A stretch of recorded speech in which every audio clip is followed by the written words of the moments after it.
Everyone thinks that running a hostel in Cambodia is simple. You check in tourists, deal with minor problems, and then get drunk with the customers at night time. It's the proverbial piece of cake, right? Well, you couldn't be more wrong. Running a hostel means constant stress, sleepless nights, and endless problems. It's like a nightmare that never ends. And I should know because I'm speaking from experience. These are 7 reasons why you should not buy a hostel in Cambodia. Reason number 1, building repairs and maintenance. As the owner or manager of a hostel, you're financially responsible for every single thing that breaks down and the maintenance of the building. Back in 2016, when I owned my hostel in Phnom Penh, every single week something would break down. One day it was the aircon unit. The following week, one of the fans broke down. One time the fridge freezer just stopped working. Then you've got tables and chairs being broken by the customers. The roof sprung a leak one day. It was continuous stress. And anytime something broke or had to be maintained, you've got to put your hand in your own pocket and pull out cash. This is a constant headache. And the worst part is, the profits that you make from the month before, you're using that profits to spend on repairs and building maintenance. It's an absolute nightmare. Reason number 2, low season will make or break you. In Cambodia, we have 2 seasons, low season and high season. In high season, the weather's very beautiful, it doesn't rain, and this is when people prefer to travel. So Cambodia's inundated with tourists during high season. But in low season, this is when it rains quite frequently. Less people want to travel when it rains. So there's 50% less tourists. Now, if you own a hostel in its high season, it's an amazing feeling because you're constantly full. Every single room will be taken, every bed in the dorm will be occupied. Downstairs in the bar, people are pounding beer. In the restaurant, people are buying food. You're going to make a lot of money. But then low season comes along. What happens in low season? 50% less tourists.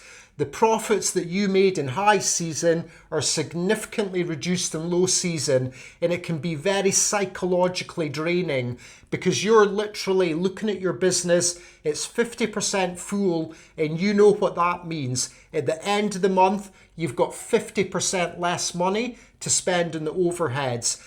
The worst part about low season is your bills remain the same. In high season, my overheads per month, including the rent, electric, the staff wages, it was $4,000 per month.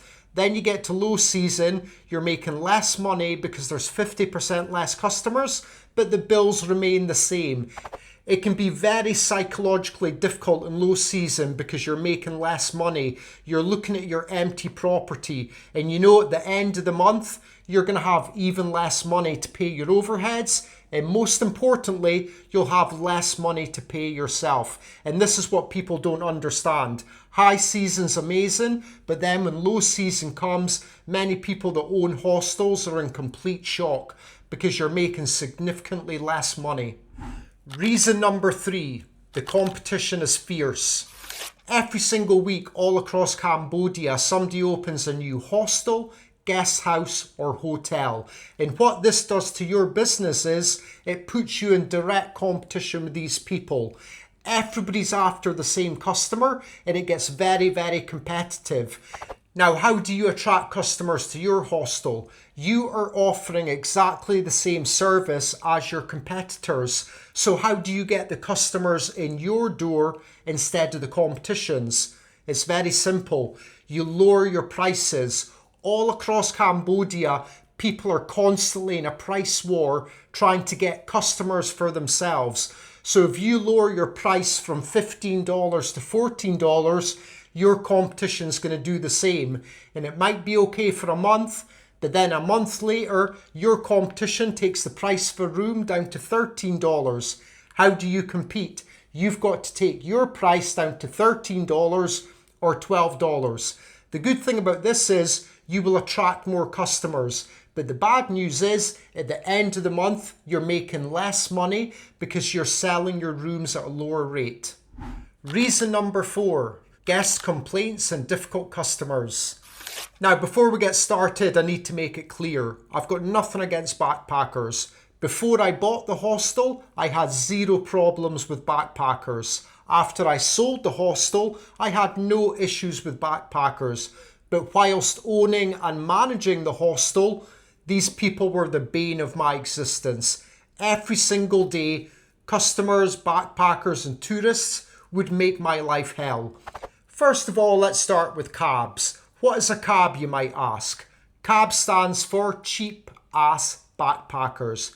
Cabs love to travel and they love to spend as little money as possible while travelling. When these cabs turn up at your hostel, they will negotiate for 10, 15, 20 minutes over the price of a room or a dorm bed. They have no shame. Then when they check in, they want a free beer. I've had multiple people say to me, can I get a free beer on check-in? They also want free breakfast. They spend $5 on a dorm bed and then they want free breakfast to go along with it. After these cabs check into their room, they come downstairs, they sit at the bar and they spend 0 money. They don't want to buy any alcohol. These people are a nightmare to deal with because they don't contribute towards your business. Whenever you get a customer, you're looking to make as much money as possible. Beer, food at the restaurant, all these $1, $2, $5 that you make off them, it all goes towards the monthly earnings at the end of the month. And if you've got a cab and they're not contributing towards your business, it's just a pain in the ass. Then we've got bagpackers. What is a bagpacker? A bagpacker is somebody that goes travelling with 0 money. They will come to your hostel and give you a sob story. Oh, I just got robbed. I've lost my credit cards. I've lost my phone. Can I stay at your hostel one night and I'll pay you tomorrow? You allow them to stay one night, then they wake up the following day. Oh, I don't have any money until next week. Can I stay for a week? They will give you every sob story under the sun to try and avoid giving you money.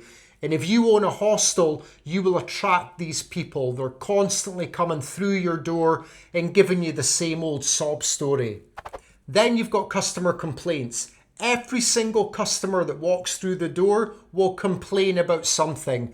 Customers love to complain and they will make your life hell. You will get one customer coming up. My room's not cold enough. The window's not big enough. There's no TV in my room. Then somebody else comes up. Why is your beer so expensive? Why is the tuk-tuks outside so expensive? They will hit you with a constant barrage of complaints and it just makes your life unbearable while they're staying at your establishment. Reason number 5, persistent stress and sleepless nights. If you're the manager and owner of a hostel, you're on duty 24/7. Even when you go home to your apartment, you might get a phone call at night time. There's a drunk customer that's been abusive. This customer can't pay his bill. This has happened, that's happened, something's broken. You've got no freedom and it can just be overwhelming the amount of responsibilities that you have as the hostel owner. Then you've got the stress of paying your bills. In high season, this is not an issue. You're making a heap of money and you can afford to pay your bills and then some. But then you get into low season, there's 50% less people, 50% less money, and it's a continuous headache. When I was in low season and we got into the really difficult months, I would sit at home counting how much money we had, and then I would start stressing, right, we've only got $2,500, we owe $4,000, where's the rest of the money going to come from? It's constantly on your mind and there's no escape from the stress. Reason number 6, the constant lure of partying. The best thing about owning and managing a hostel in Cambodia is you have free access to beer. The worst thing about owning and managing a hostel in Cambodia is you have free access to beer. Every single day you will be constantly tempted to get drunk with the customers.